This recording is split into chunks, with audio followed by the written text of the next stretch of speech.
키워드로 뉴스를 살펴보는 빅데이터 뉴스, 빅뉴스입니다. 오늘자 만여 건의 기사에 가장 많이 언급된 단어들인데요. 경제부터 분야별로 보겠습니다. 대한항공의 아시아나항공 인수를 놓고 우려와 기대가 공존하는 가운데 두 항공사 노조가 노동자 3만 명의 구조조정을 막을 수 있는 구체적인 방안을 제시하라고 정부와 사측에 촉구했습니다. 노조 공동대책위는 노사정 협의체 구성을 공식 제안했지만 정부가 답변 시한까지 무응답으로 일관했다며 인수 반대 입장을 피력했습니다. 한진칼의 경영권 분쟁도 격화되는 가운데 산업은행은 통합 이후 경영 성과가 미흡하면 조원태 회장이 경영 일선에서 물러나게 될 거라고 밝혔습니다. 앞서 정부의 전세 대책 자세히 짚어드렸는데요. 전국 아파트 매매값이 한국감정원 통계 작성 이후 8년 반 만에 최고로 뛰었다는 뉴스도 화제였습니다. 11월 셋째 주 전국의 주간 아파트 값은 0.25% 올라서 지난주 0.21%보다 오름폭을 키웠습니다.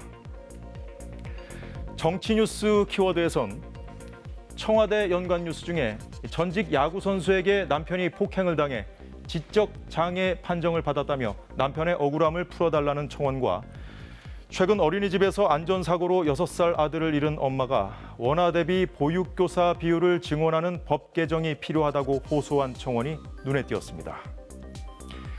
지역 뉴스 키워드 보겠습니다. 경기도 양평에서 군이 발사한 보병용 중거리 유도무기 현궁 한 발이 표적지를 벗어나 훈련장에서 1.5km 떨어진 논에 떨어졌습니다. 인명피해는 없었지만 사고 현장엔 방위산업 전시회 참가차 방한 중인 외빈들이 참관 중이었다고 언론은 전했습니다. 현궁은 노후화된 대전차 무기를 대체하기 위해 국내 기술로 개발되었습니다.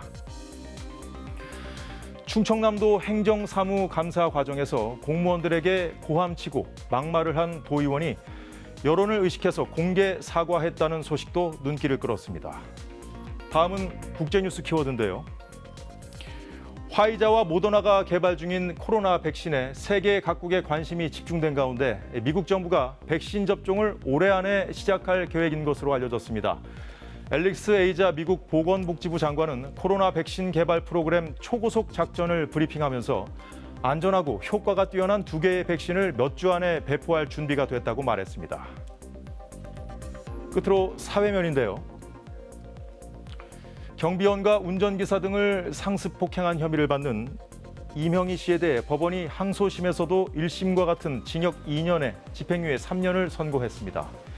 재판부는 이 씨의 폭행은 대단히 잘못된 걸로 보인다면서 사회적 약자에게 관대하고 아량을 베푸는 태도로 나머지 삶을 살면 좋겠다고 당부했습니다.